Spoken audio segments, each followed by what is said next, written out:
always has to be said about the former president, which is that he is a marketing genius.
Looking right now, that of course is the uniform of the firefighter who was killed at that rally in Butler, Pennsylvania on Saturday.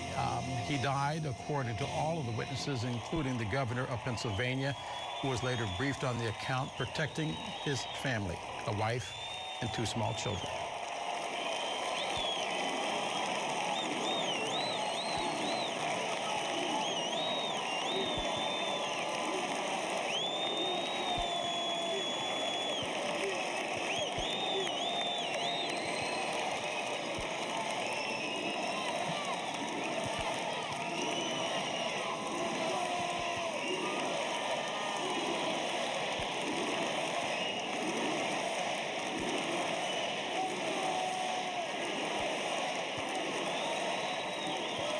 Thank you very much. Thank you very, very much. Wow. And thank you, Dana. Thank you, Kid Rock, sometimes referred to as Bob. And thank you, Lee, right from the beginning. Thank you very much. What a talent. What a beautiful, beautiful song. Thank you. Friends, delegates, and fellow citizens, I stand before you this evening with a message of confidence, strength, and hope. 4 months from now, we will have an incredible victory, and we will begin the 4 greatest years in the history of our country. Together, we will launch a new era of safety, prosperity, and freedom for citizens of every race, religion, color, and creed. The discord and division in our society must be healed. We must heal it quickly. As Americans, we are bound together by a single fate and a shared destiny. We rise together or we fall apart. I am running to be president for all of America, not half of America, because there is no victory in winning for half of America. So tonight, with faith and devotion, I proudly accept your nomination for President of the United States. Thank you.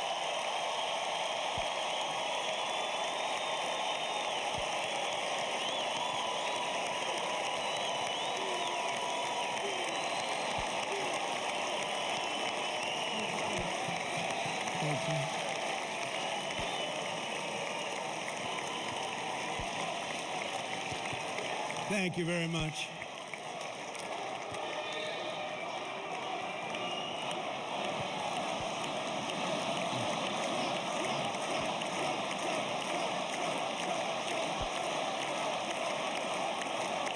Thank you very much. And we will do it right. We're going to do it right. Let me begin this evening by expressing my gratitude to the American people for your outpouring of love and support following the assassination attempt at my rally on Saturday.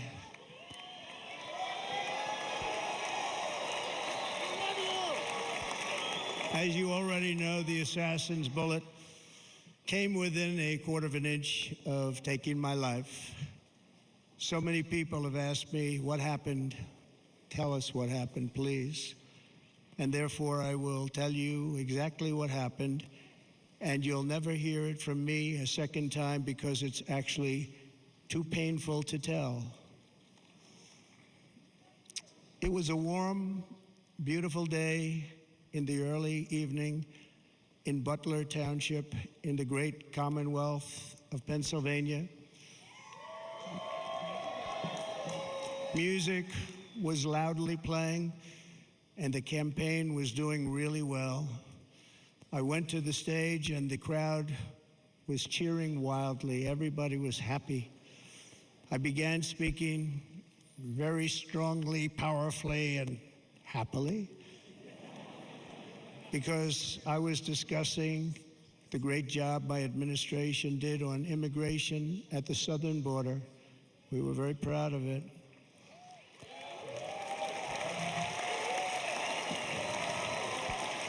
Behind me and to the right was a large screen that was displaying a chart of border crossings under my leadership.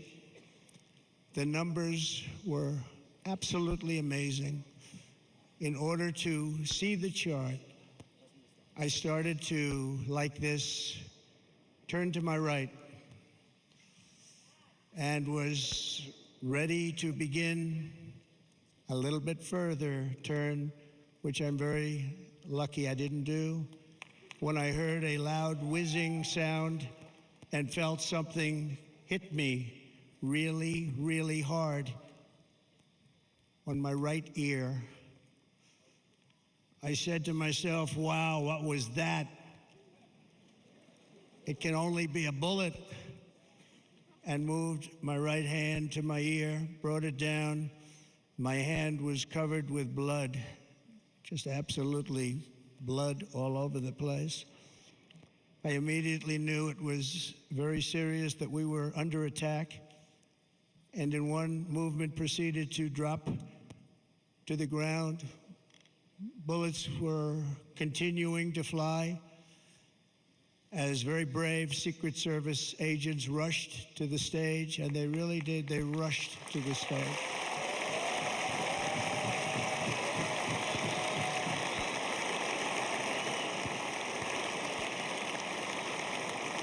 These are great people, at great risk, I will tell you, and pounced on top of me so that I would be protected.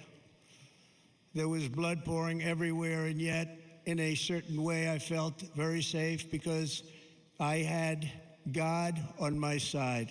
I felt that.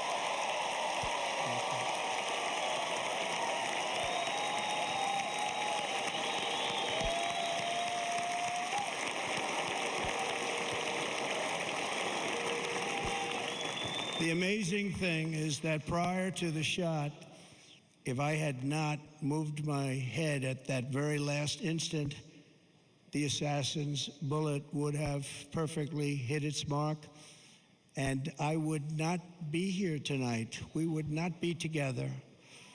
The most incredible aspect of what took place on that terrible evening in the fading sun was actually seen later.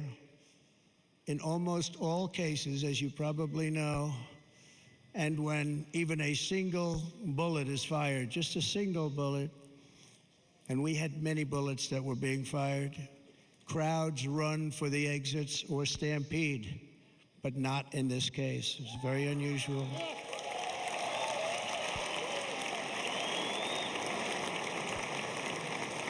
This massive crowd of tens of thousands of people stood by and didn't move an inch. In fact, many of them bravely, but automatically stood up looking for where the sniper would be. They knew immediately it was a sniper, and then began pointing at him. You can see that if you look at the group behind me. That was just a small group compared to what was in front. Nobody ran, and by not stampeding, many lives were saved. But that isn't the reason that they didn't move. The reason is that They knew I was in very serious trouble. They saw it. They saw me go down. They saw the blood and thought, actually most did, that I was dead. They knew it was a shot to the head. They saw the blood. And there's an interesting statistic. The ears are the bloodiest part. If something happens with the ears, they bleed more than any other part of the body. For whatever reason, the doctors told me that. I said, why is there so much blood? He said, it's the ears. They bleed more. So we learned something, but they just, this beautiful crowd, they didn't want to leave me. They knew I was in trouble. They didn't want to leave me. And you can see that love written all over their faces. They're incredible people. They're incredible people. Bullets were flying over us, yet I felt serene. But now the Secret Service agents were putting themselves in peril. They were in very dangerous territory. Bullets were flying right over them, missing them by a very small amount of inches. And then it all stopped.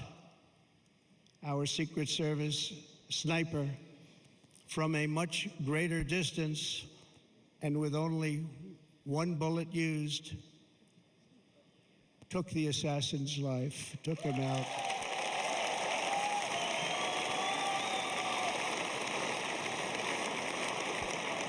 I'm not supposed to be here tonight. Not supposed to be here. Yes, you are. Yes, you are. Yeah.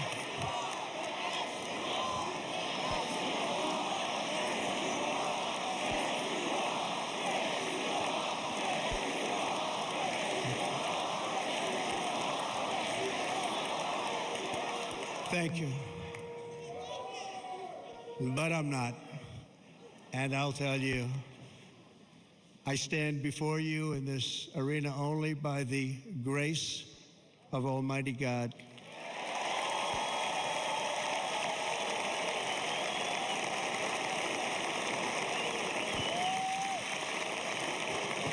In watching the reports over the last few days, many people say it was a providential moment.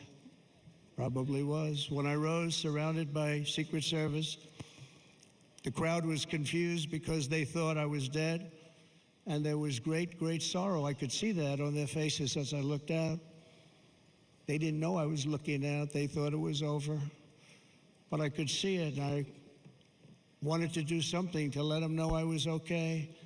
I raised my right arm, looked at the thousands and thousands of people that were breathlessly waiting, and started shouting, "Fight, fight, fight."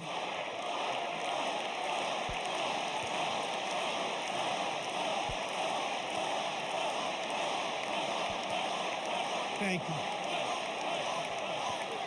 you. Once my clenched fist went up, and it was high into the air. You've all seen that.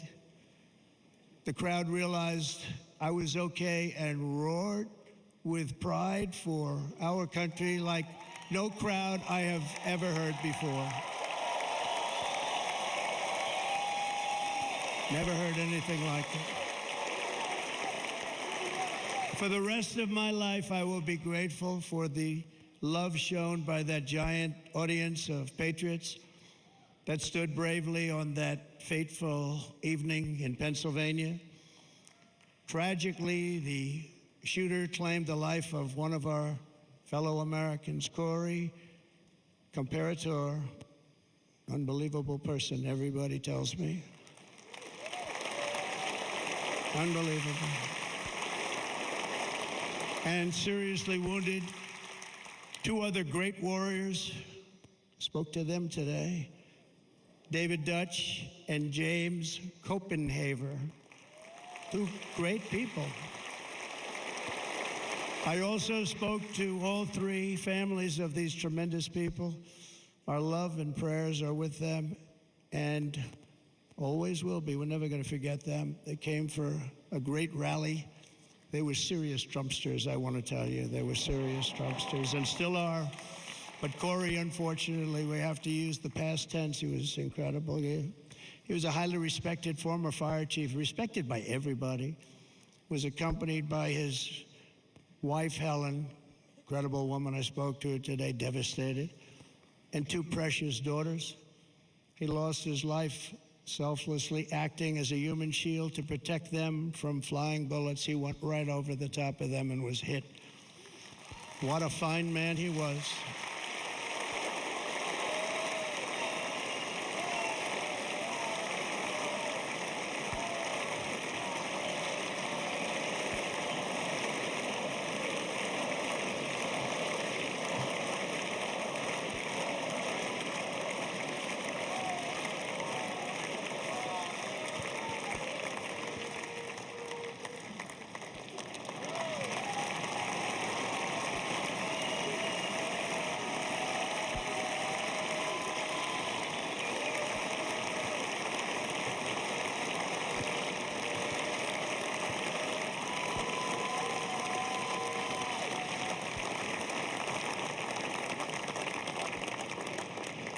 I want to thank the fire department and the family for sending his helmet, his outfit, and it was just something, and they're going to do something very special when they get it, but we did something which cannot match what happened, not even close.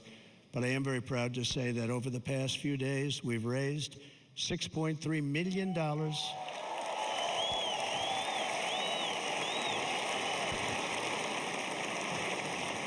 for the families of David, James, and Corey, including from a friend of mine just called up. He sent me a check right here. I just got it.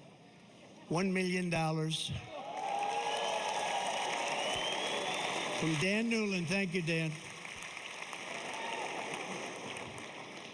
And again, when speaking to the family, I told them, I said, well, I'm going to be sending you a lot of money, but it can't compensate.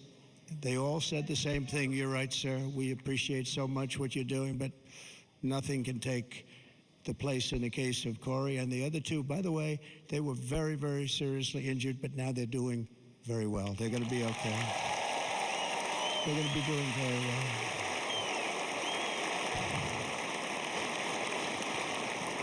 They're warriors. So now I ask that we observe a moment of silence in honor of our friend Corey.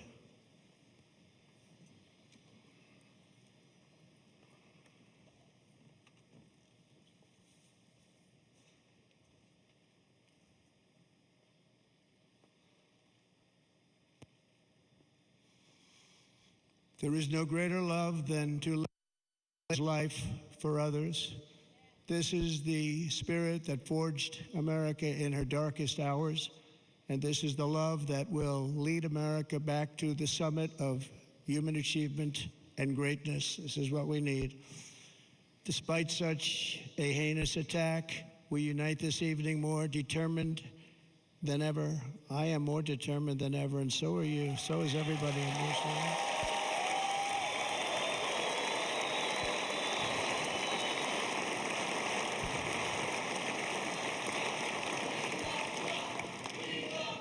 Thank you. Thank you very much.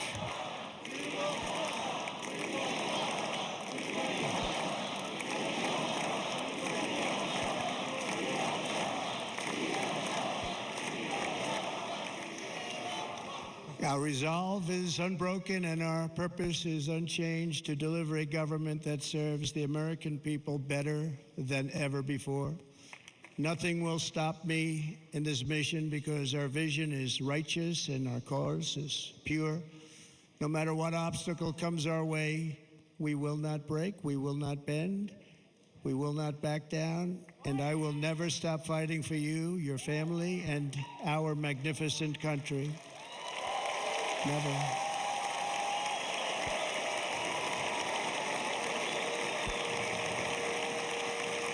And everything I have to give with all of the energy and fight in my heart and soul, I pledge to our nation tonight. Thank you very much. I pledge that to our nation. We're going to turn our nation around, and we're going to do it very quickly. Thank you.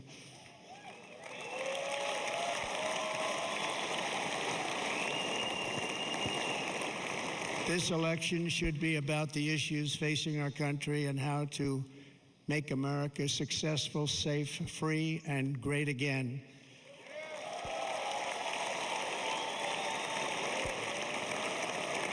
In an age when our politics too often divide us, now is the time to remember that we are all fellow citizens. We are one nation under God, indivisible, with liberty and justice for all.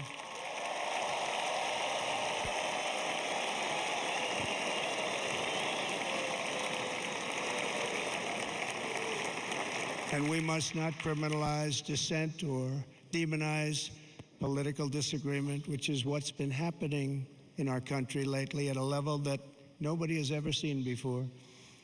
In that spirit, the Democrat Party should immediately stop weaponizing the justice system and labeling their political opponent as an enemy of democracy.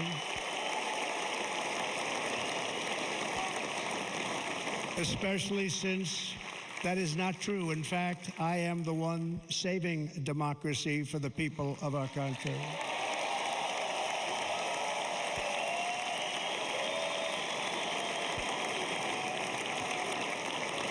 And very big news, as you probably just read, on Monday a major ruling was handed down from a highly respected federal judge in Florida, Eileen Cannon, finding that the prosecutor and the fake documents case against me were totally unconstitutional, and the entire case was thrown out of court. With all of that publicity, thrown out of court. If Democrats want to unify our country, they should drop these partisan witch hunts, which I have been going through for approximately 8 years. And they should do that without delay and allow an election to proceed that is worthy of our people. We're going to win it anyway, but worthy of our people.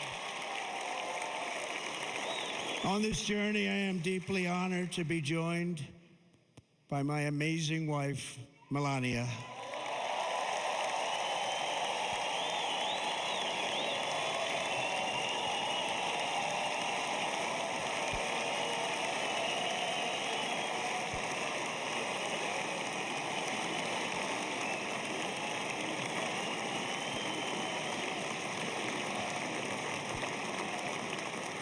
And Melania, thank you very much. You also did something really beautiful, a letter to America calling for national unity, and it really took the Republican Party by surprise. I will tell you, it was beautiful.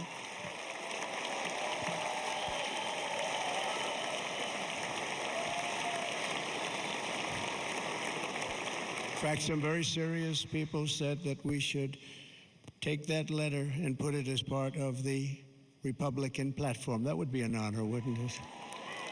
Right, Mr. Congressman?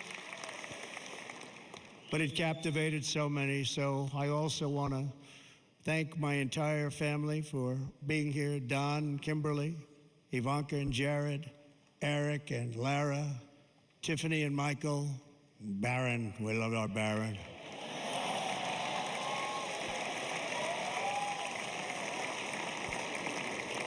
And of course, my 10 wonderful grandchildren. You saw a few of them up there on my lap before.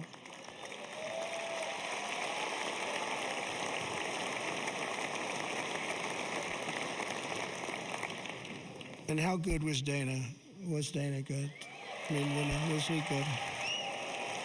You know, he was on probably the only vacation he's had in about, maybe ever, because he works, but about 10 years with his wife, very far away. I won't tell you where, but very, very far away, beautiful place. And my people called, and he said, yeah, I won't be able to do it. This is many, many years. I promised my wife I can't do it. And they came in, they said, Dana won't be able to do it, because he was my first, second, and third choice. I said, well, you know, that's too bad, but I understand he's away, and it's good. It's good for him. And that was it. About 30 minutes later, she came back in, sir, Dana just called, he's going to do it. And his wife, she said, you can't turn him down, you just can't do it, you have to go. That's a good wife.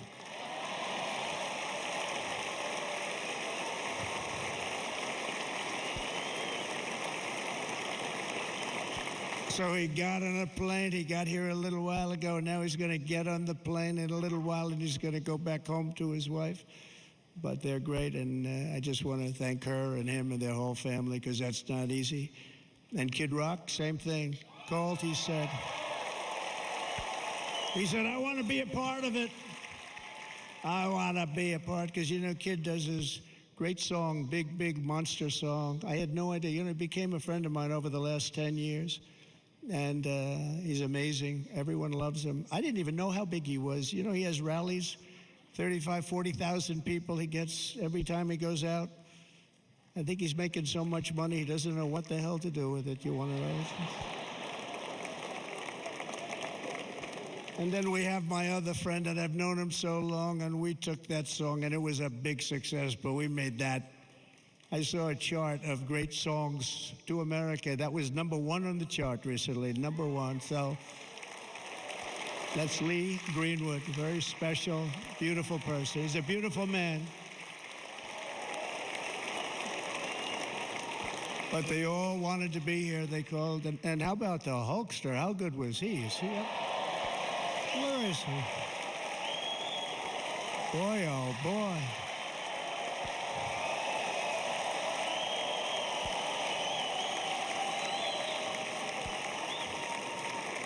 You know, they may call that entertainment. I know about entertainment, but when he used to lift a 350-pound man over his shoulders and then bench press him 2 rows into the audience, I say maybe entertainment, but he is one strong son of a gun. I will tell you, I watched it many times. There aren't a lot of entertainers that can do that, right? You were fantastic. Thank you very much. Followed by Eric. What was that all about? Boy, that was good. I didn't want to really come up here.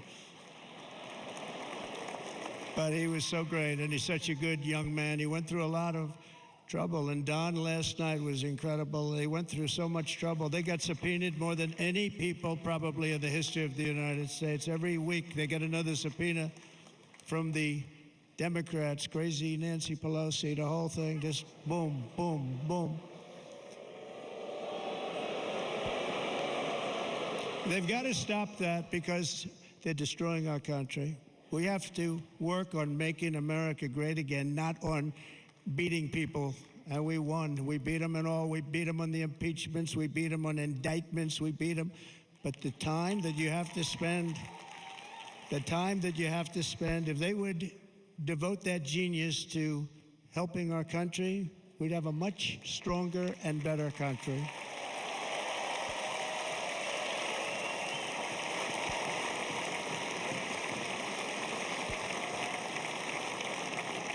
And Jason, the biggest star in country music. Jason, thank you for being here. Jason, thank you very much. Jason Aldean, he's good. I like his wife even better, by the way. She's here. Thank you, Jason. But I'm thrilled to have a new friend and partner fighting by my side. The next Vice President of the United States, the current Senator from Ohio, J.D. Vance, and his incredible wife, Usha.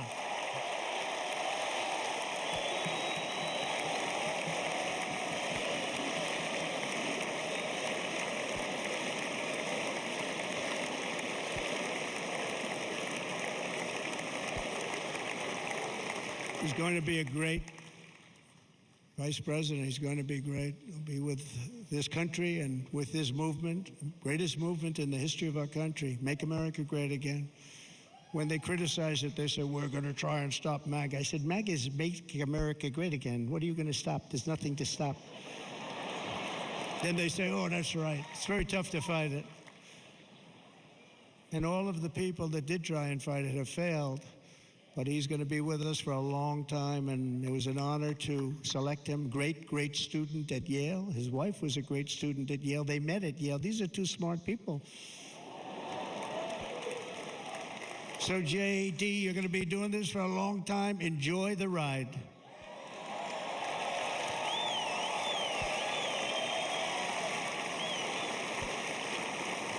And a very special thank you to the extraordinary people of Milwaukee, and the great state of, oh, there they are. There they are. You are so easy to spot. And Green Bay's going to have a good team this year, right? They're going to have a good team. They're going to have a good team. Most of the audience doesn't like it, but it's true. You're going to have a very good team this year. And by the way, Wisconsin, we are spending over $250 million here creating jobs and other economic development all over the place. So I hope you will remember this in November and give us your vote. I am trying to buy your vote. I'll be honest about that.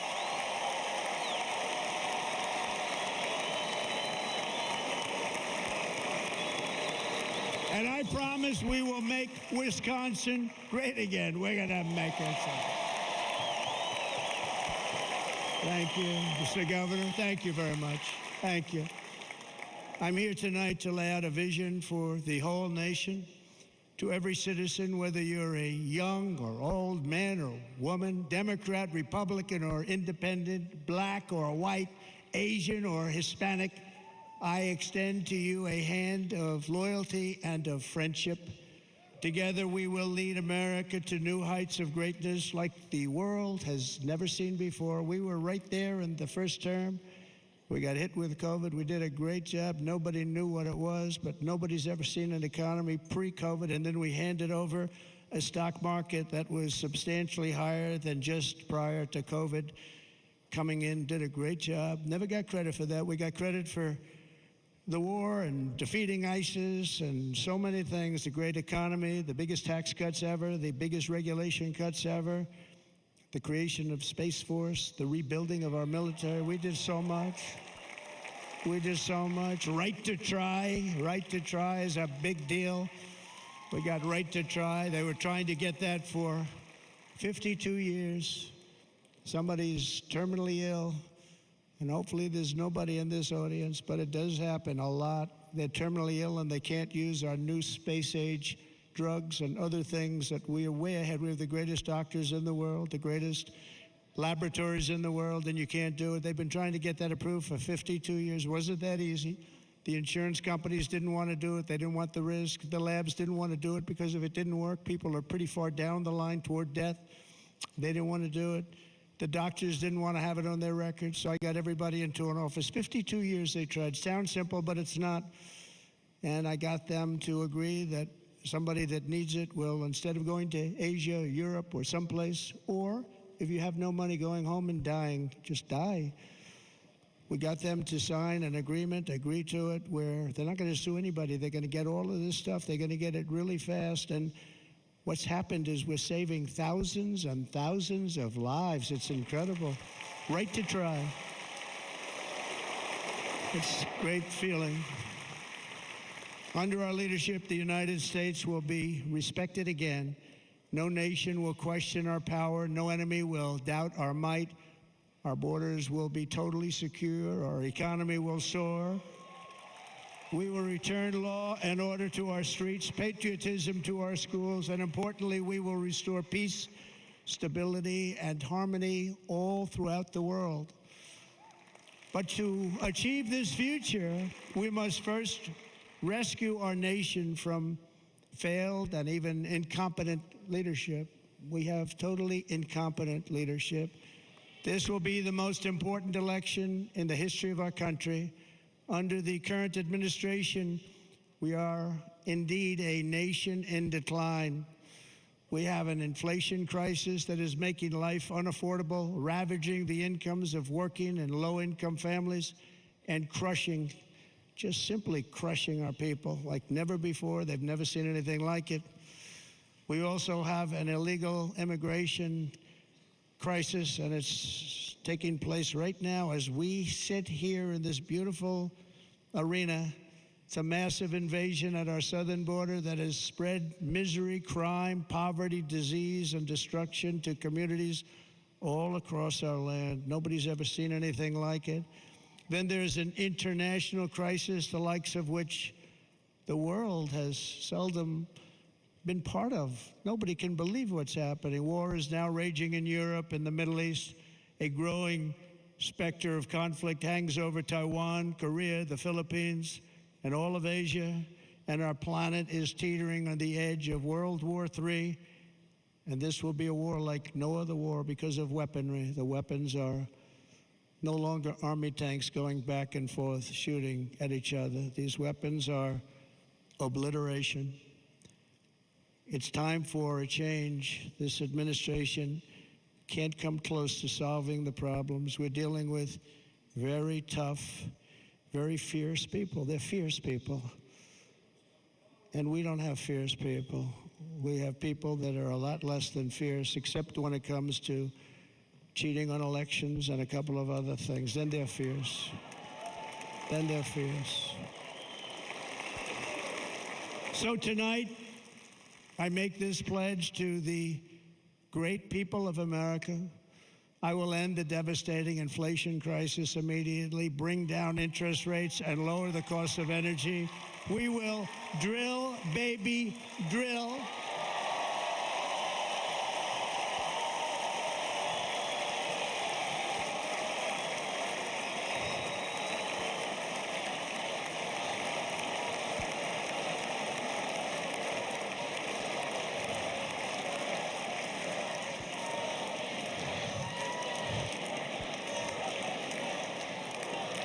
Can you believe what they're doing?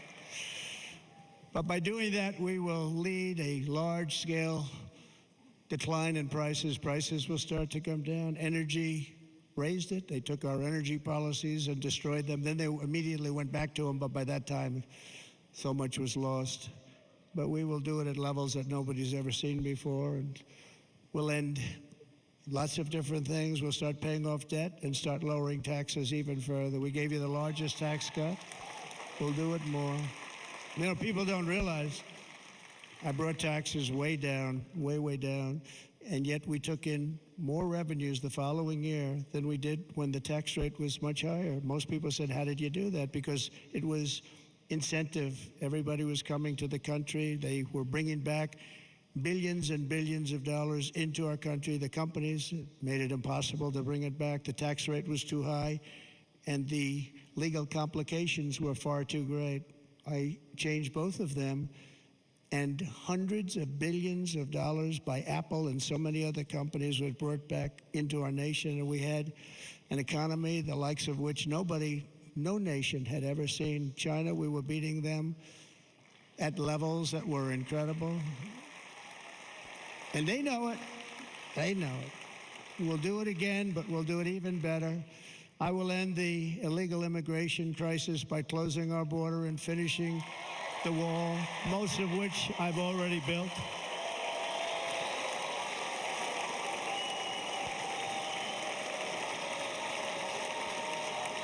On the wall, we were dealing with a very difficult Congress. And I said, oh, that's okay. We won't go to Congress. I call it an invasion.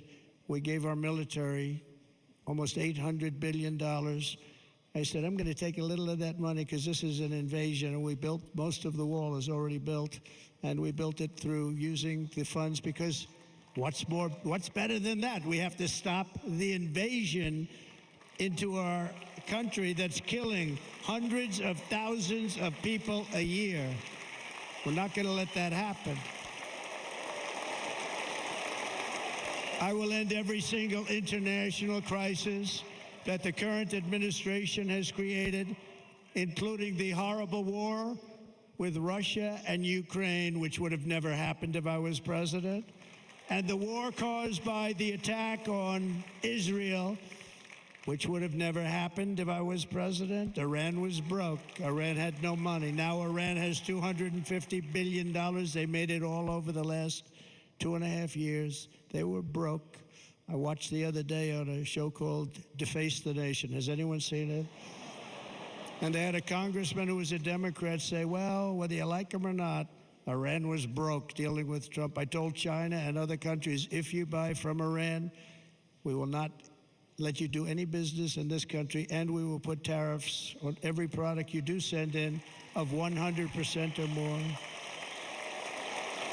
And they said to me, well, I think that's about it. They weren't going to buy any oil. And they were ready to make a deal. Iran was going to make a deal with us. And then we had that horrible, horrible result that we'll never let happen again. The election result, we're never going to let that happen again. They used COVID to cheat. We're never going to let it happen again.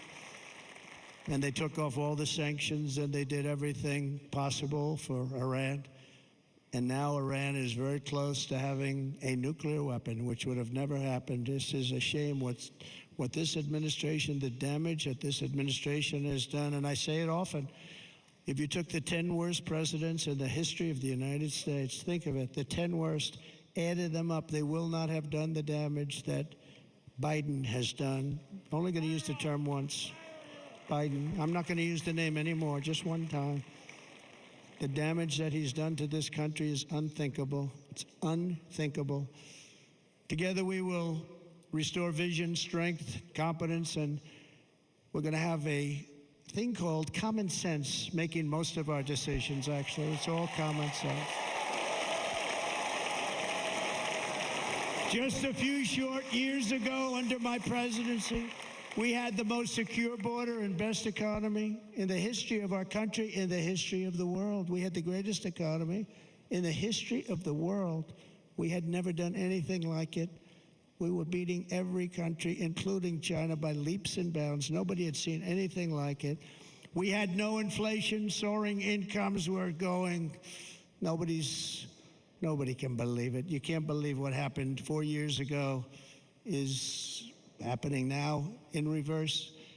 And the world was at peace. Inflation has been a killer for our country. No matter what you make it doesn't matter, because inflation is eating you alive. People that were putting away money, they were making great wages, the highest they've ever made, but they were putting away a lot of money. Now they are just being destroyed. They're not putting away anything. They're barely living. They're going into savings accounts. They're taking out their money to live because of inflation. Inflation, remember, it's called a country buster. You can go back to Germany from 100 years ago. You can go back to any country that suffered great inflation, and we've suffered the worst inflation we've ever had. But go back and see what's happened to those countries. We've had the worst inflation we've ever had under this person. But in less than 4 years, our opponents have turned incredible success into unparalleled tragedy and failure. It's been a tremendous failure. Today, our cities are flooded with illegal aliens. Americans are being squeezed out of the labor force, and their jobs are taken. And by the way, you know who's taking the jobs that are created? 107% of those jobs are taken by illegal aliens. And you know who's being hurt the most by millions of people pouring into our country? The black population and the Hispanic population, because they're taking the jobs from our black population, our Hispanic population, and they're also taking them from unions. The unions are suffering because of it. Thank you. Thank you. I like you too. Thank you very much. Inflation has wiped out the life savings of our citizens and forced the middle class into a state of depression and despair. That's what it is. It's despair and depression. We cannot and will not let this continue. Less than 4 years ago, we were a great nation, and we will soon be a great nation again. We're going to be a great nation again.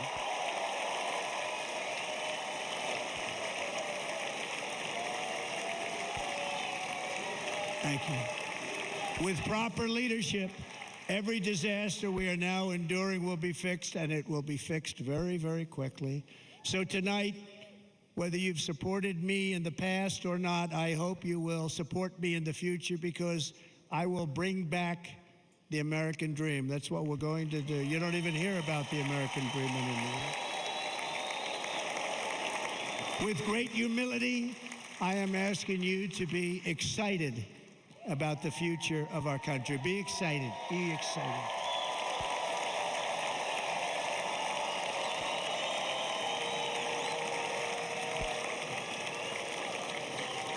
And by the way, the news reports, look at all of those big networks. Look at them. They're all here.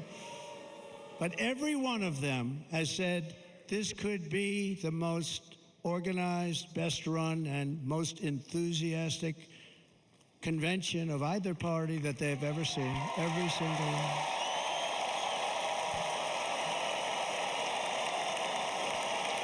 And it's true. It's true. And there's love in the room. There's great love in the room.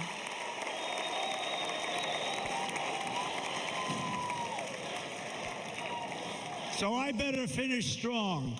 Otherwise, we'll blow it. And we can't let that happen. Now, this was great. All of the great people that spoke, and everybody hit a home run. I mean, there's not one that I can think of where I said, oh, gee, that wasn't great. Every single person. I refuse to be the only one. Don't do that to me. They're already getting ready. See, I gave them an idea. Now, this was a great convention. This was, I think we're actually going to go home and miss it. You know, usually with a first of all, look at these crowds. You'd never have this at a convention. Look at these crowds.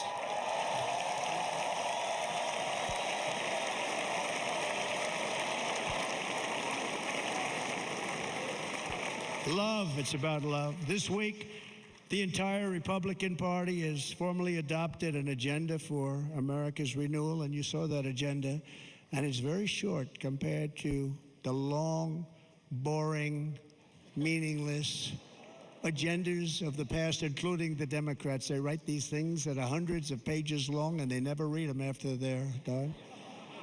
In their case, fortunately, they don't read them because they're pretty bad. It's a series of bold promises that we will swiftly implement when you give us a Republican House. And Mr. Speaker, thank you very much. We have our great Speaker of the House with us tonight. Mr. Speaker, thank you very much. Thank you. A Republican Senate, we have many senators here. And send me back to our beautiful White House just a few short months from now. We're talking about just months. It can't come fast enough. We have to get it done. First, we must get economic relief to our citizens. Starting on day one, we will drive down prices and make America affordable again. We have to make it affordable. It's not affordable. People can't live like this. Under this administration, our current administration, groceries are up 57%, gasoline is up 60 and 70%, mortgage rates have quadrupled. And the fact is, it doesn't matter what they are because you can't get the money anyway. You can't buy houses. Young people can't get any financing to buy a house. The total household costs have increased an average of $28,000 per family under this administration. Republicans have a plan to bring down prices and bring them down very, very rapidly. By slashing energy costs, we will in turn reduce the cost of transportation, manufacturing, and all household goods. So much starts with energy. And remember, we have more liquid gold under our feet than any other country by far. We are a nation that has the opportunity to make an absolute fortune with its energy. We have it, and China doesn't. Under the Trump administration, just 3.5 years ago, we were energy independent, but soon we will actually be better than that. We will be energy dominant and supply not only ourselves, but we will supply the rest of the world with numbers that nobody has ever seen, and we will reduce our debt, $36 trillion. We will start reducing that, and we will also reduce your taxes still further. Next, and by the way, they want to raise your taxes 4 times, think of it. And all my life, I grew up watching politicians. I always loved politics. I guess I was on the other side. I'd watch and they were always talking about, we will give you a tax cut. We will give you a tax cut. My whole life I was watching, I will give you a tax cut, right, Mr. Congressman? That's all they talked about. This is the only administration that said, we're going to raise your taxes by 4 times what you're paying now, and people are supposed to vote for them? I've never heard it. You're paying too much, we're going to reduce your taxes still further. We gave you the biggest one, as I said. We're going to give you more, and it's going to lead to tremendous growth. We want growth in our country. That's what's going to pay off our debt.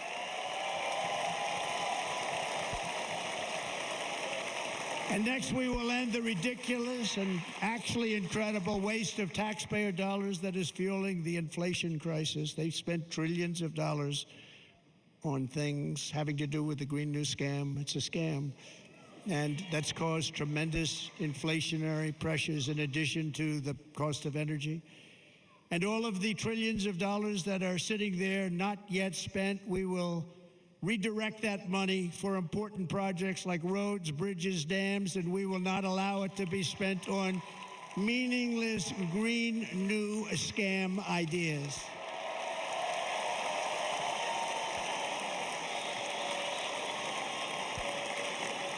And I will end the electric vehicle mandate on day one.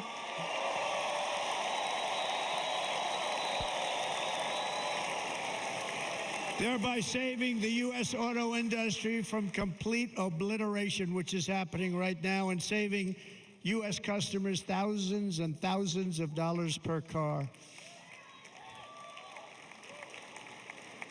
And right now, as we speak, large factories just started are being built across the border in Mexico. So with all the other things happening on our border, and they're being built by China to make cars and to sell them into our country. No tax, no anything. The United Auto Workers ought to be ashamed for allowing this to happen. And the leader of the United Auto Workers should be fired immediately. And every single auto worker, union and non-union, should be voting for Donald Trump, because we're going to bring back car manufacturing, and we're going to bring it back fast.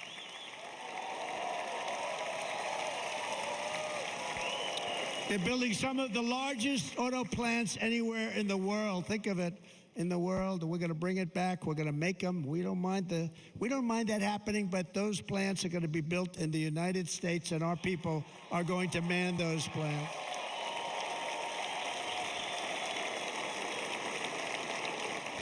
And if they don't agree with us, we'll put a tariff of approximately 100 to 200% on each car, and they will be unsellable in the United States.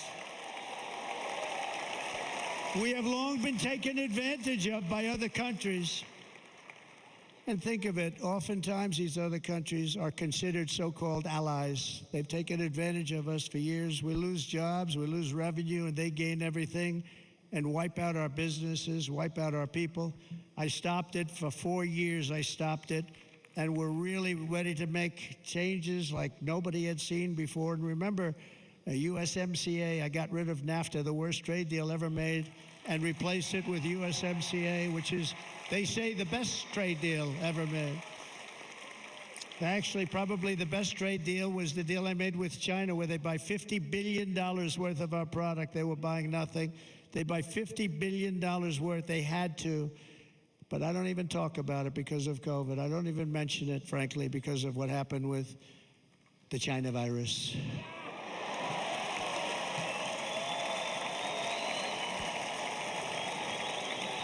We will not let countries come in, take our jobs, and plunder our nation. They come and do that. They plunder our nation. The way they will sell their product in America is to build it in America. Very simple. Build it in America and only in America.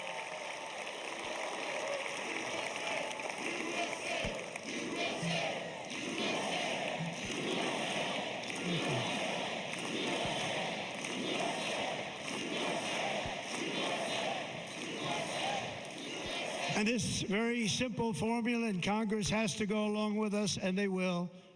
This very simple formula will create massive numbers of jobs. We will take over the auto industry again, and many, hundreds of thousands of jobs. We lost so many jobs over the years. If you go back 20, 25 years, they've stolen, going to China and Mexico, about 68% of our auto industry manufacturing jobs. We're going to get them all back. We're going to get them all back, every one of them. At the center of our plan for economic relief are massive tax cuts for workers that include something else that's turned out to be very popular, actually. Here it's very popular, in this building and all those hotels that I saw that are so nice. I'm staying in a nice one. It's called no tax on tips. No tax on tips. No tax on tips.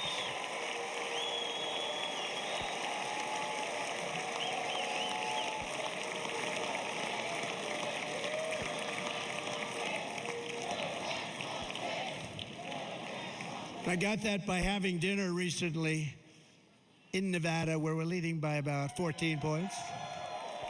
Hello. I'll see you there very soon, everybody. We're having dinner at a beautiful restaurant in the Trump building on the Strip, and it's a great building, and the waitress comes over. How's everything going? A really nice person. How's everything? Oh, sir, it's so tough. The government's after me all the time on tips, tips, tips. I said, well, they give you cash. Would they be able to find him? She said, actually, and I didn't know this. She said, very little cash is given. It's all put right on the check.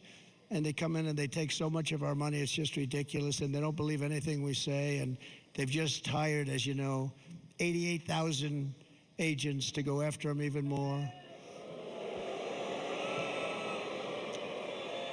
And I said, this shows the level of my, most people go out, they hire consultants, they pay millions of dollars. But I said to her, let me just ask you a question. Would you be happy if you had no tax on tips? She said, what a great idea. I got my information from a very smart waitress. That's better than spending millions of dollars. And everybody loves it. Waitresses and caddies and drivers and everybody's a large group of people that are being really hurt badly. They make money, let them keep their money. I'm going to protect Social Security and Medicare. Democrats are going to destroy Social Security and Medicare because all of these people, by the millions they're coming in, they're going to be on Social Security and Medicare and other things, and you're not able to afford it. They are destroying your Social Security and your Medicare.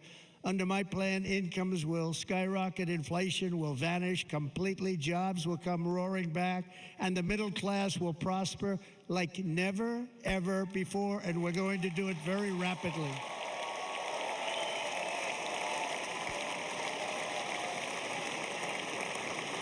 But no hope or dream we have for America can succeed unless we stop the illegal immigrant invasion, the worst that's ever been seen anywhere in the world. There's never been an invasion like this anywhere. Third world countries would fight with sticks and stones not to let this happen. The invasion at our southern border, we will stop it, and we will stop it quickly. You heard Tom Homan yesterday. Tom Homan, put him in charge and just sit back and watch. Brandon Judd, the Border Patrol, he's incredible. These guys, they really, their job is a lot easier if they don't have to do anything, but they want to. They're patriots. Brandon Judd, Border Patrol, ICE.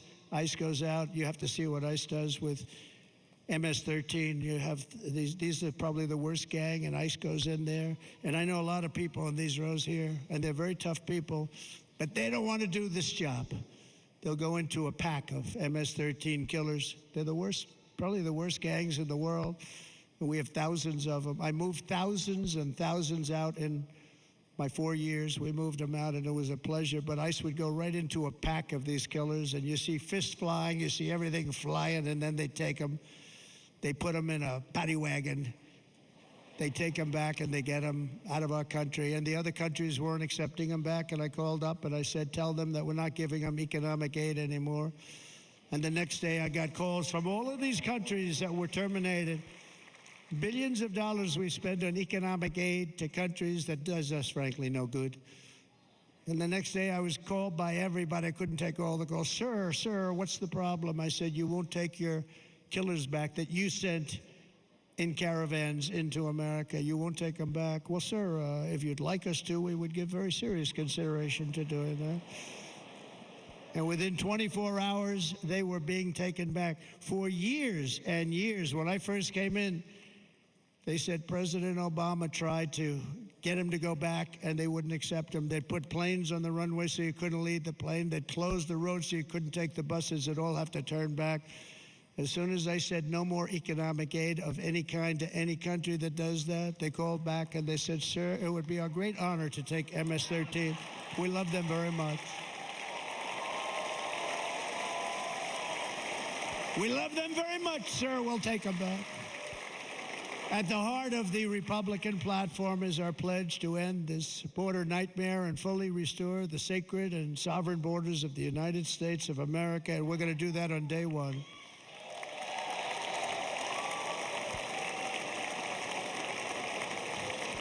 That means two things on day one, right? Drill, baby, drill, and close our borders.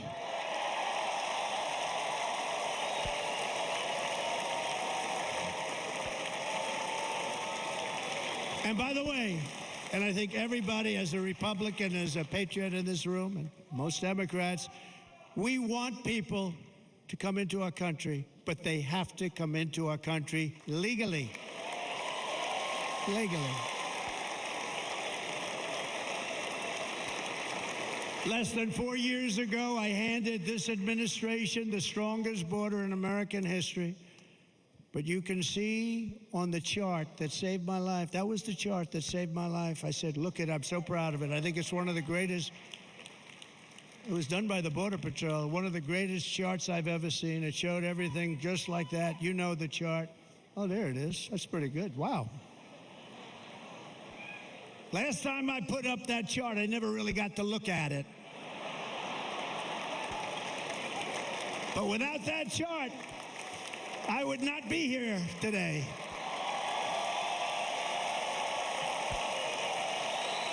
Never got to look at it.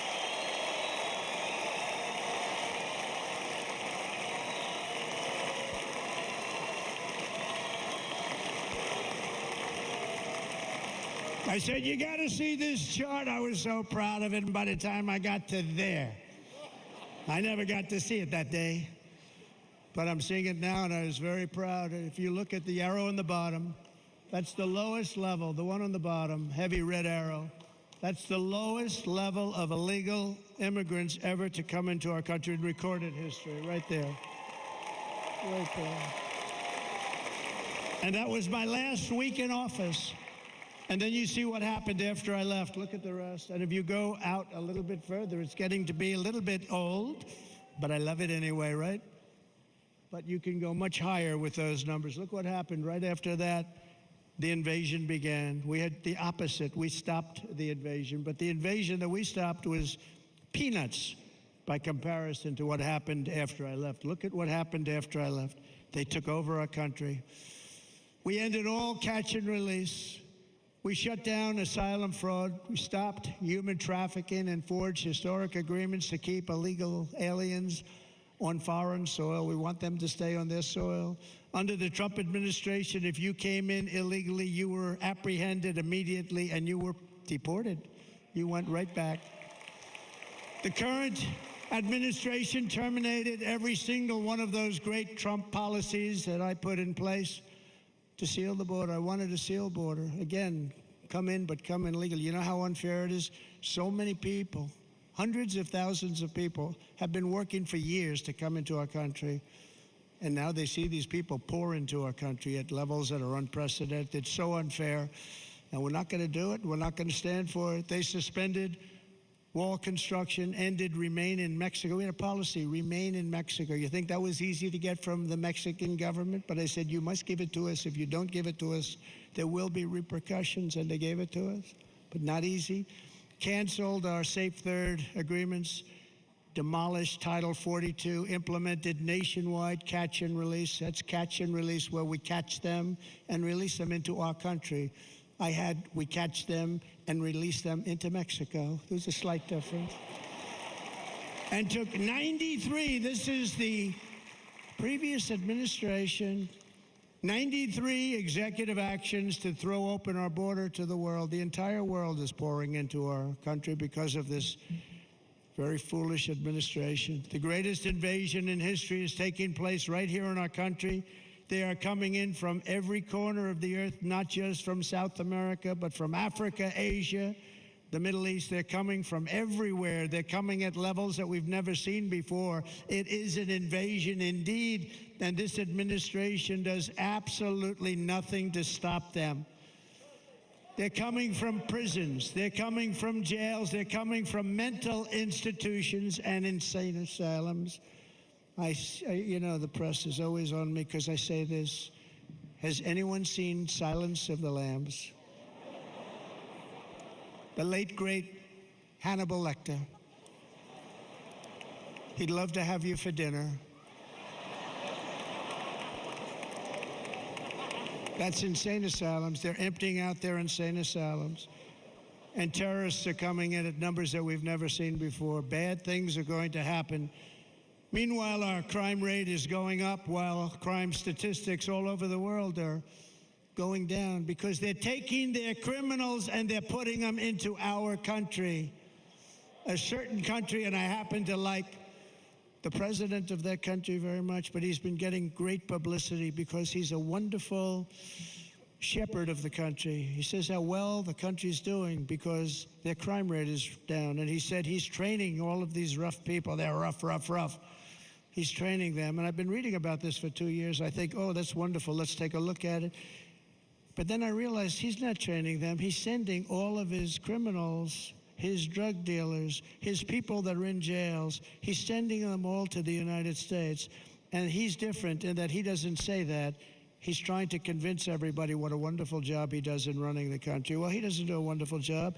And by the way, if I ran one of the countries, many countries from all over, I would be worse than any of them. I would have had the place totally emptied out already.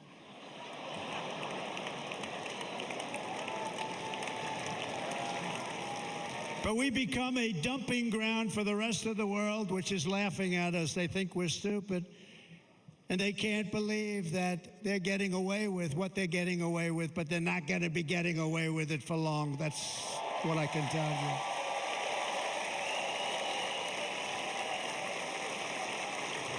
In Venezuela, Caracas, high crime. Caracas, Venezuela. Really a dangerous place, but not anymore.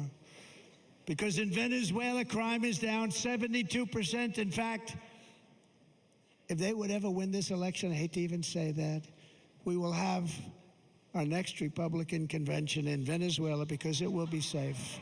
Our cities will be so unsafe, we won't be able. We will not be able to have it there. In El Salvador, murders are down by 70%. Why are they down? Now, he would have you convinced that because he's trained murderers to be wonderful people. No. They're down because they're sending their murderers to the United States of America. This is going to be very bad. And bad things are going to happen, and you're seeing it happen all the time. That's why, to keep our families safe, the Republican platform promises to launch the largest deportation operation in the history of our country. Even larger than that of President Dwight D. Eisenhower from many years ago. You know, he was a moderate, but he believed very strongly in borders. He had the largest deportation operation we've ever had. Just recently, I spoke to the grieving mother of Jocelyn Nungary, a wonderful woman, a precious 12-year-old girl from Houston who last month was tied up, assaulted, and strangled to death after walking to the convenience store just a block away from her house. Her body was dumped near the side of the road in a shallow creek, found by some onlookers who couldn't believe what they had witnessed. Charged with Jocelyn's heinous murder are 2 illegal aliens from Venezuela who came across our border, were in custody, and were then released into the country by this horrible, horrible administration that we have right now. I also met recently with the heartbroken mother and sister of Rachel Morin. Rachel was a 37-year-old mom of 5 beautiful children who was brutally raped and murdered while out on a run. She wanted to keep herself in good shape. It was very important to her. She was murdered. The monster responsible first killed another woman in El Salvador before he was led into America by the White House. This White House let them in. He then attacked a 9-year-old girl and her mother in a home invasion in Los Angeles before murdering Rachel in Maryland. Traveled all throughout the country, doing tremendous damage. Rachel's mother will never be the same. I spent time with her. She will never be the same. I've also met with the wonderful family of Lake and Riley. the brilliant 22-year-old nursing student. She was so proud of being first in her class, who was out for a jog on the campus of the University of Georgia when she was assaulted, beaten, and horrifically killed. Yet another American life was stolen by a criminal alien set free by this administration. And these were incredible people we're talking about. These were incredible people who died. Tonight, America, this is my vow. I will not let these killers and criminals into our country.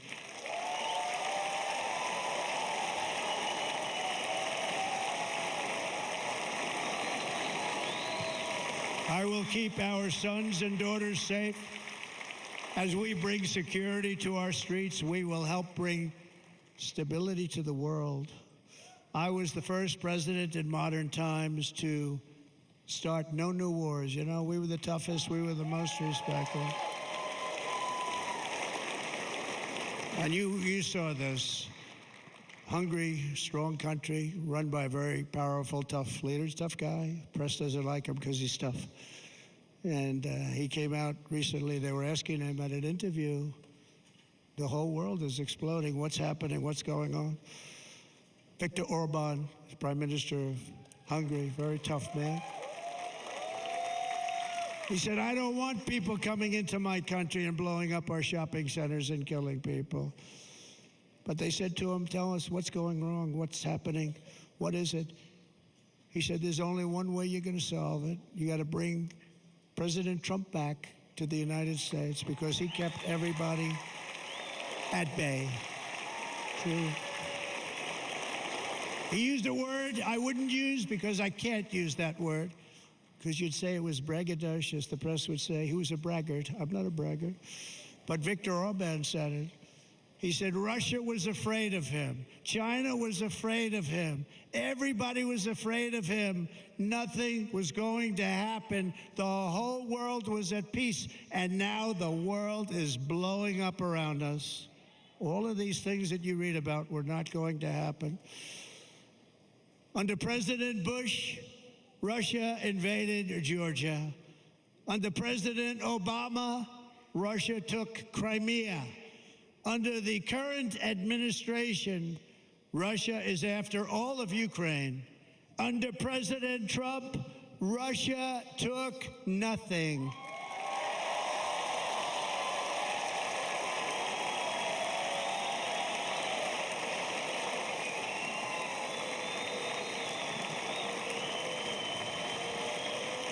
We defeated 100% of ISIS in Syria and Iraq. Something that was said to take 5 years, sir. It'll take 5 years, sir. We did it in a matter of a couple of months. We have a great military. Our military is not woke. It's just some of the fools on top that are woke.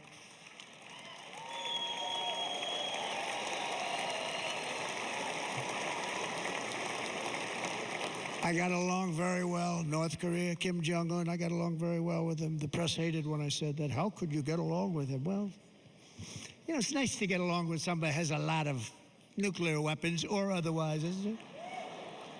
See, in the old days, they'd say, that's a wonderful thing. Now they say, how could you possibly do that? But no, I got along with him, and we stopped the missile launches from North Korea. Now North Korea is acting up again, but when we get back, I get along with him. He'd like to see me back, too. I think he misses me, if you want to know the truth. Our opponents inherited a world at peace and turned it into a planet of war. We're in a planet of war. Look at that attack on Israel. Look at what's happening with Ukraine. The cities are just bombed out. How can people live like that where buildings, massive buildings, are falling to the ground? It began to unravel with the disastrous withdrawal from Afghanistan, the worst humiliation in the history of our country. We have never had a humiliation like that. 13 heroic U.S. service members were tragically and needlessly killed. 45 others were horrifically wounded. Nobody ever talks about them. No arms, no legs, face explosions, horrifically wounded. And by the way, we have a man in this room who's running for the U.S. Senate, from a great state, Nevada, named Sam Brown, who paid the ultimate price. Thank you, Sam. Thank you, Sam. Thank you. He paid the biggest price probably ever paid by anybody that is running for office, and I think he's going to do great. He's running against a person that is not good, not respected, a total lightweight. But Sam, I think, paid, really, we were talking about it with some of the senators that are working so hard for Sam, but he paid the biggest price of any senator ever to run for the Senate. I don't think anybody's ever what he did. He was a real hero, a really great person, and he's running, and I hope that everybody gets out and votes for Sam Brown.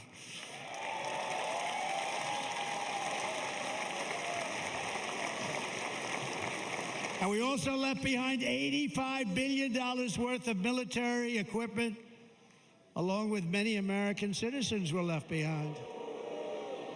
Many, many American citizens, emboldened by that disaster, Russia invaded Ukraine. They saw this group of people that were incompetent. We took the soldiers out first. No, we're going to take the soldiers out second. If they would have followed my plan, we had a great plan. But the plan only kicked in if they did everything perfectly, and they weren't doing things perfectly, so we said it doesn't kick in. 18 months in Afghanistan, we didn't have one, so they were killing them left and right, snipers. And I spoke to the head of the Taliban. You've heard this story. Abdul, still there, still the head of the Taliban. The press got on me, why would you speak to him? I said, because that's where the killing is. I don't have to speak to somebody that has nothing to do with it. And I told him, don't ever do that. Don't ever do that again. Don't ever, ever do that again. You've got to stop.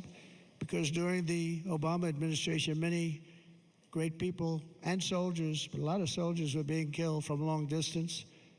And I said, if you keep doing that, you're going to be hit harder than anybody's ever been hit by a country before.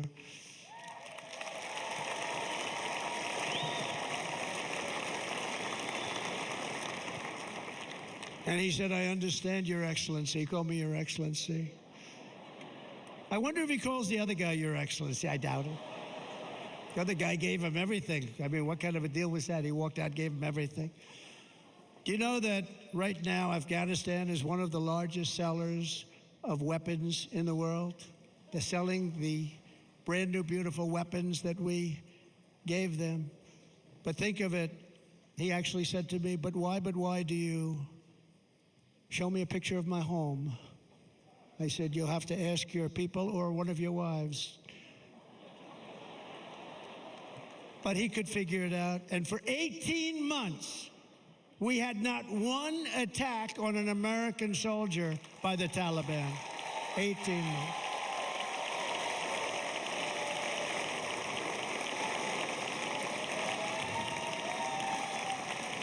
And then we had that horrible day where soldiers were killed. I was not there because of a ridiculous election.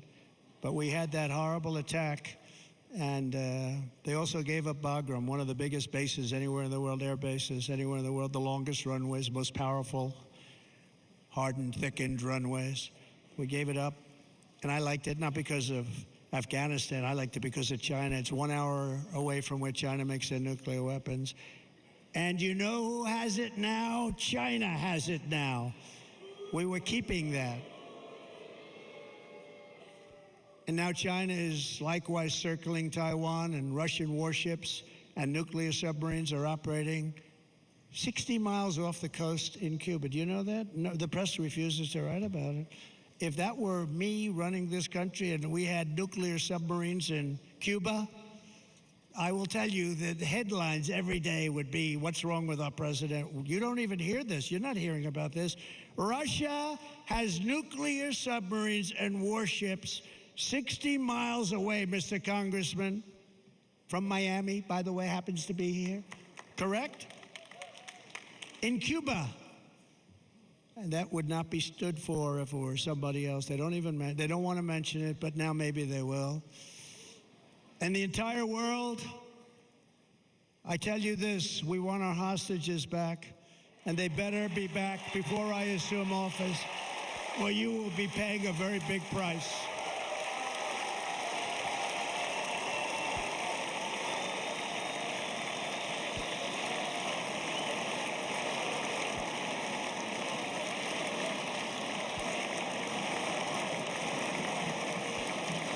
With our victory in November, the years of war, weakness, and chaos will be over. I don't have wars. I had no wars other than ISIS, which I defeated, but that was a war that was started. We had no wars. I could stop wars with a telephone call. I could stop wars with just a telephone call. If properly stated, it would never start.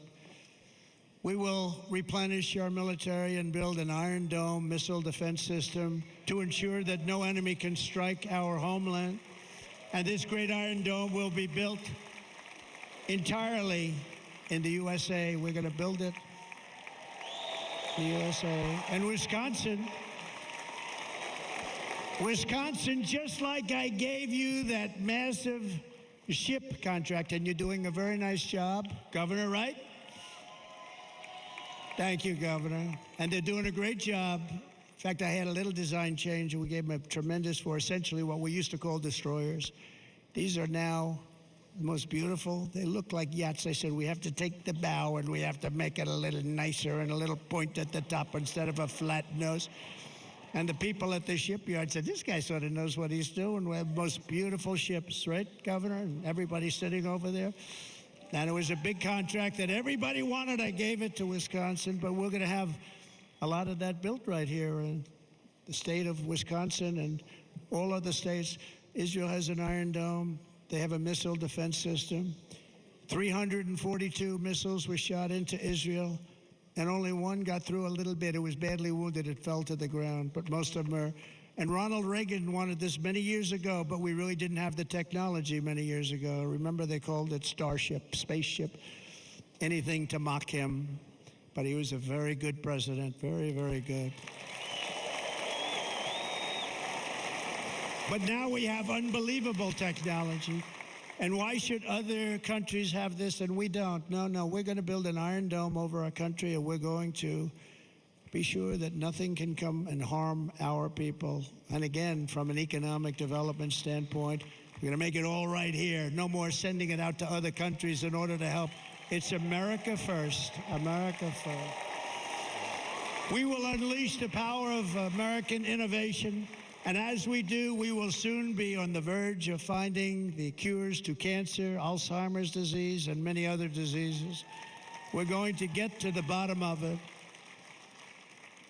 You remember this gentleman that I don't want to mention other than one time I had to, because when you say the 10 worst, I had to do it. I didn't want anybody to be confused. But this man said, we're going to find a cure to cancer. Nothing happened. We're going to get to the cure for cancer and Alzheimer's and so many other things. We're so close to doing something great. But we need a leader that will let it be done. We will not have men playing in women's sports. That will end immediately.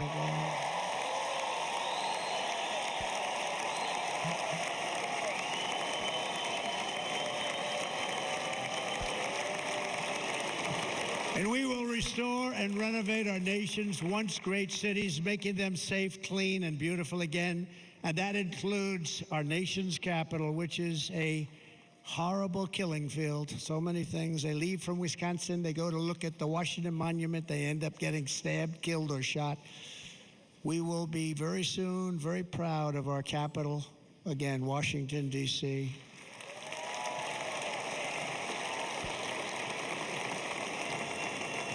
America is on the cusp of a new golden age, but we will have the courage to seize it. We're going to take it. We're going to make it a current. We're going to bring this into a golden age like never seen before. Remember this, China wants to do it. Japan wants to do it. All of these countries want to do it. We have to produce massive amounts of energy if we're going to produce the new. If you look at some of the things that have been done and some of the things that we're going to do, but AI needs literally twice the electricity that's available now in our country. Can you imagine? But instead, we're spending places where they recharge electric cars. They built 8 chargers at a certain location toward the Midwest. 8 chargers for $9 billion. Think of them as a tank for filling up your gas. Think of it. They spent $9 billion on 8 chargers, 3 of which didn't work. And if you were going to do this all over our country, this crazy electric mandate, if you're going to do this all, and by the way, I'm all for electric. They have their application. But if somebody wants to buy a gas-powered car, gasoline-powered car, or a hybrid, they're going to be able to do it. And we're going to make that change on day 1.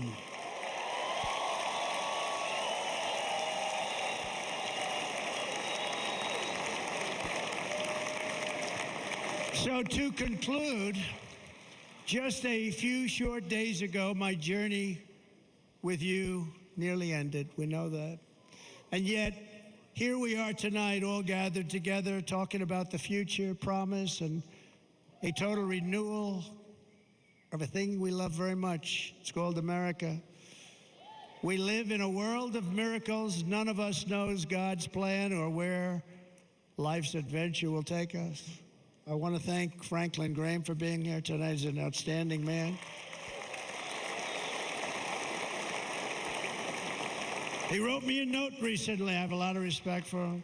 Sir, I love your storytelling. I think it's great in front of these big rallies. But sir, please do me one favor. It won't make any difference. Please don't use any foul language.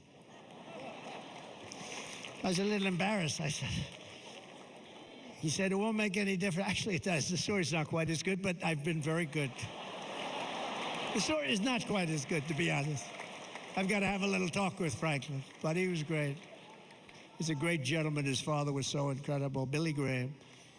My father used to love taking me to see Billy Graham. My father would take me to see Billy Graham at Yankee Stadium. He had the biggest rallies you've ever seen. He was a good rally guy, too. But he'd get up, and he was a fantastic guy. My father loved Billy Graham. But I love Franklin Graham. I think Franklin's been fantastic, and I'm working so hard to adhere to his note to me. I'm working hard on it, Franklin. But if the events of last Saturday make anything clear, it is that every single moment we have on earth is a gift from God.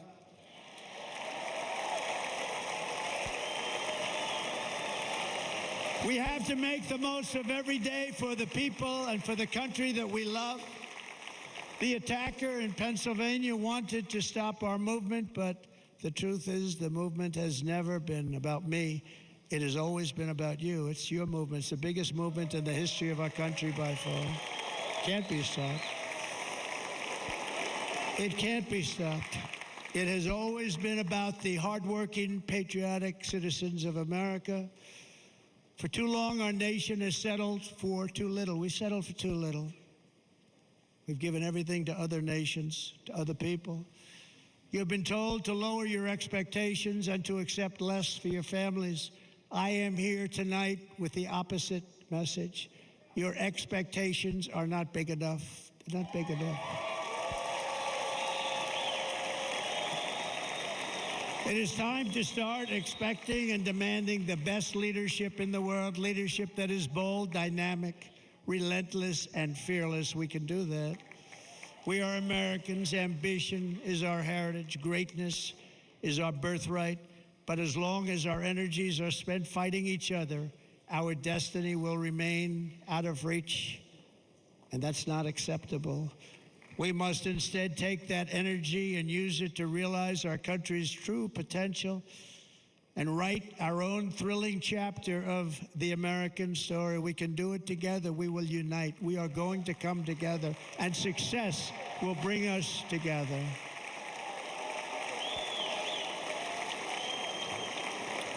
It is a story of love, sacrifice, and so many other things. And remember the word, devotion. It's unmatched devotion. Our American ancestors crossed the Delaware, survived the icy winter at Valley Forge, and defeated a mighty empire to establish our cherished republic. They fought so hard, they lost so many. They pushed thousands and thousands of miles across a dangerous frontier, taming the wilderness to build a life and a magnificent home for their family. They packed their families into covered wagons, trekked across hazardous trails, scaled towering mountains, and braved rivers and rapids to stake their claim on the wide open, new, and very beautiful frontier. When our way of life was threatened, American patriots marched onto the battlefield, raced into enemy strongholds, and stared down death and stared down those enemies to keep alive the flame of freedom. At Yorktown, Gettysburg, and Midway, they joined the roll call of immortal heroes. So many heroes, so many great, great people, and we have to cherish those people. We can't forget those people. We have to cherish those people.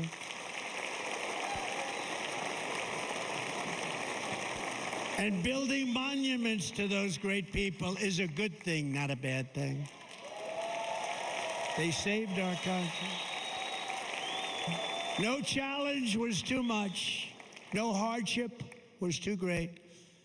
No enemy was too fierce.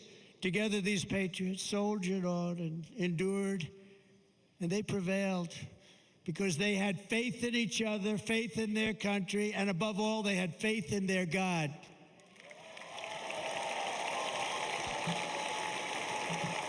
Just like our ancestors, we must now come together, rise above past differences. Any disagreements have to be put aside and go forward, united as one people, one nation, pledging allegiance to one great, beautiful, I think it's so beautiful, American flag. Tonight I ask for your partnership, for your support, and I am humbly asking for your vote. I want your vote. We're going to make our country great again. Every day I will strive to honor the trust you have placed in me, and I will never, ever let you down. I promise that. I will never let you down. To all of the forgotten men and women who have been neglected, abandoned, and left behind, you will be forgotten no longer. We will press forward, and together we will win, win, win.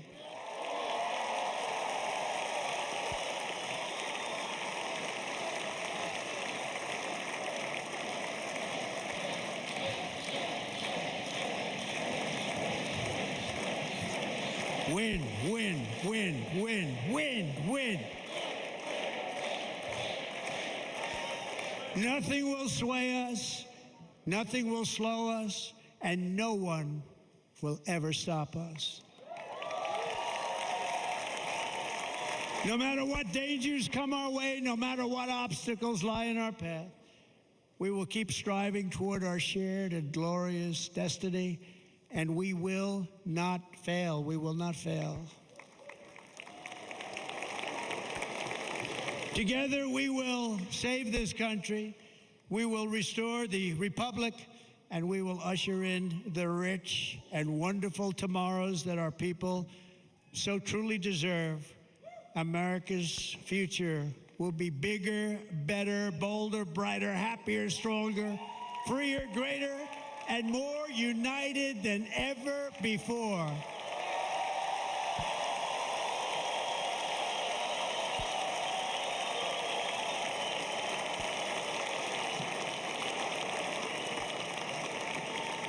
And quite simply put, we will very quickly